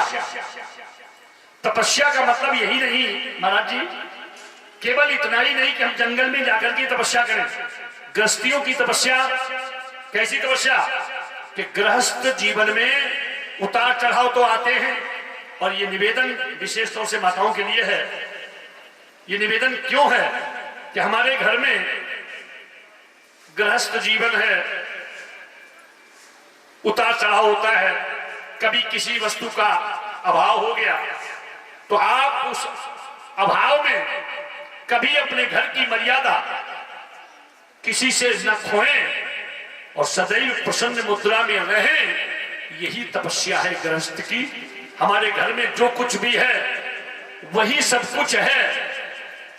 अगर हमने हमारे चौका की बात चौराहे पर अगर हमने किसी को शेयर कर दी, तो वो चौराहे वाली माता तुम्हारे घर का निदान नहीं करेगी, बल्कि तुम्हारे घर की आलोचना उपहास करके हंसी उड़ाएगी। इसलिए जैसी व्यवस्था हमारे घर में है उसी व्यवस्था में हम प्रसन्न हो, ये तपस्या है गृहस्थ की। बोलो राधे राधे।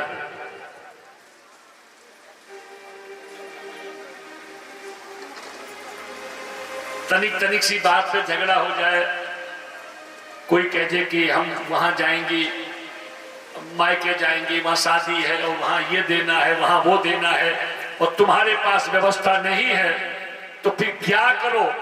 तो कलह मत मचाना, आगे पीछे की कह देना, आगे पीछे देंगे, लेकिन अब इस समय मेरे घर में व्यवस्था नहीं है, तो उस व्यवस्था को लेकर के कलह मत मचाना। जीवन में अगर सुख शांति चाहते हो तो सत्यम नास्ति तपः, और चौथा बिंदु है शौचम। शौचम माने पवित्रता। बड़ा सुंदर। पवित्रता सबको अच्छी लगती है। आपने देखा होगा हमारे परीक्षित जी जब पूजन करने बैठते हैं तो आचार्य बंधु वैदिक मंत्रों से इन्हें पवित्र करते हैं, और पवित्र करके फिर अनुष्ठान शुरू करते हैं, पूजन शुरू करते हैं। तो ये तो केवल मन की संतुष्टि की पवित्रता है, ये मन को समझाने की पवित्रता है। वरना भगवान को पवित्रता कौन सी चाहिए? भगवान कहते हैं शारीरिक पवित्रता तुम्हारी हो चाहे न हो, शारीरिक पवित्रता तुम्हारी और आंतरिक पवित्रता हमारी।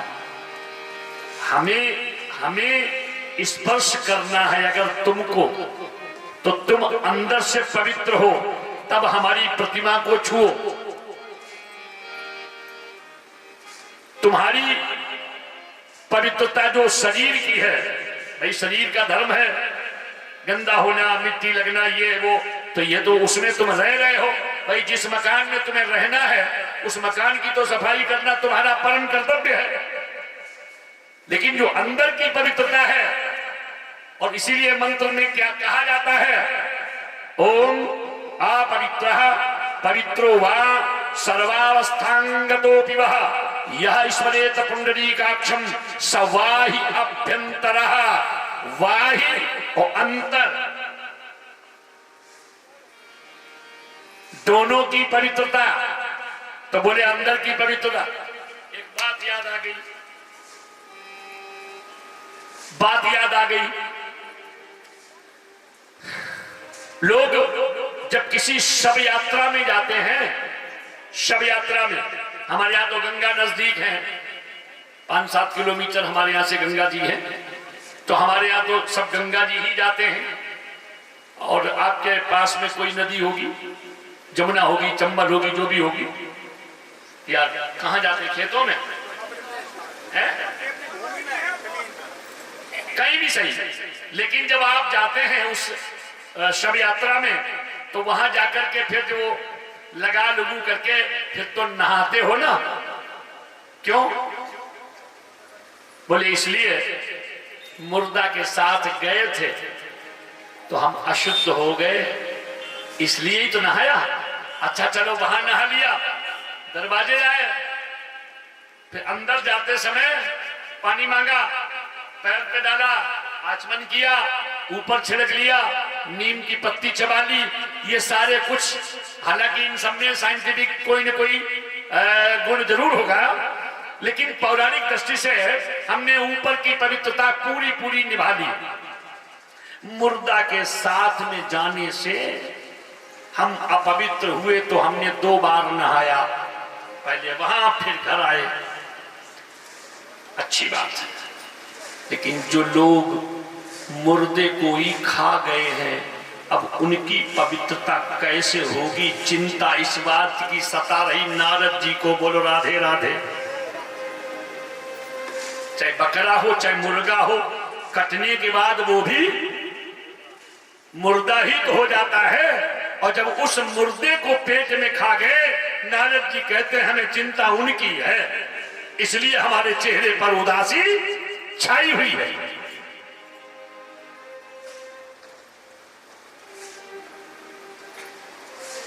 तीसरी बात, कन्या विक्रयणो लोभा दंपति नाम च कलकनम।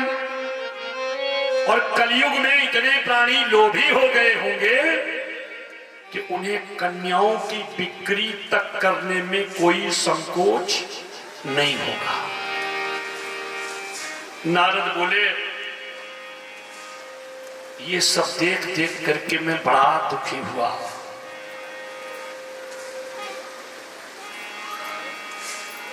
एकदम मेरा चित्त अशांत हो गया। मैंने सोचा कि अब कहां जाएं, तो तुरंत मुझे श्रीधाम वृंदावन स्मरण आ गया और मैं वृंदावन पहुंचा, जहां मेरे गोविंद की प्राकट्य भूमि है। उस यमुना पुलिंग पर मेरे चित्त को अवश्य विश्राम मिलेगा, ऐसा विचार करके मैं सीधा यमुना तट पर वृंदावन में पहुंचा। और जब वहां पहुंच के देखा, तत्राश्चर्यं मया दृष्टं श्रूयतां तन्मुनीश्वरः। एका तो तरुणी तत्र निखणा खिन्न मानस। मैंने देखा कि एक युवा नारी खिन्न मन से दुखी होकर के बैठी है, उसके दाएं बाएं 2 पुरुष, और उसके पास कुछ देवियां चारों तरफ घेरे बैठी है। कोई पानी पिला रही है, कोई पंखा टिक्का कर रही है, कोई समझा रही है। तो मैंने सोचा कि बेचारी रो रही है, चलो इससे मैं भी कुछ पूछ लेता हूं, इसका कष्ट दूर करूं। और जब मैं उसके पास गया, कुछ देर तक तो मैं यूं ही स्तब्ध खड़ा रहा, देखता रहा। और जैसे ही मैं चलने लगा तो उस देवी ने मुझसे कहा, भो भो साधो क्षरं तिष्ठ मच्चिंतामपि नाशया दर्शनं तब लोकस्य सर्वथा अगहरं परम। भो भो साधो क्षरं तिष्ठ, हे महात्मन एक क्षण के लिए ठहरो। बोले क्यों? बोले दर्शनम तब लोकस्य, तुम्हारे जैसे साधक के दर्शन करने से हमारे जन्म जन्मांतर के पापों का नाश हो जाएगा। तो मैंने उस देवी से पूछा, देवी आखिर आप हैं कौन, अपना परिचय दीजिए। तो उस देवी ने परिचय दिया और कहा, अहम भक्ति रति ख्याता इमो में तनयो मतौ, ये ज्ञान वैराग्य नामानु काल योगेन जर जरौ। मैं भक्ति हूं। मित्रों, ये प्रसंग ध्यान से सुनना, बाकी तो सब सुनी हुई है, सब जानते हो। ज्ञान और वैराग, यानी उस भक्ति ने कहा कि ये दोनों मेरे पुत्र हैं, लेकिन पुत्र बिल्कुल बुढ़े, न पेट में आंत है न मुंह में दांत है, बिल्कुल कपिल, और माता बिल्कुल जवान है। जब ये दशा देखी, क्या नाम बताया? बोले ज्ञान वैराग्य नामानु, दोनों के एक का नाम ज्ञान, एक का नाम वैराग। बोले ये बीमारी कब से लगी इनको बुढ़ापे की बीमारी कब से लग गई? तो बोले ज्ञान काल योगेन जर्जरौ, इन पर कलयुग का रोग सता गया। और जिनको कलयुग का रोग सता जाए वो जर्जर हो ही जाएंगे। बोलो राधे राधे। दूसरे शब्दों में टेबल खोलो इसका, क्योंकि हमारी आदत टेबल पे ही ज्यादा बोलने की। देवी ने कहा, सतयुग, त्रेता और द्वापर, 3 युगों तक ज्ञान वैराग में जवानी रही। आ गया कलयुग, कलयुग में ज्ञान वैराग शिथिल पड़ गए। द्वापर तक भरी जवानी थी, थे आपन दोनों पापे में। द्वापर तक भरी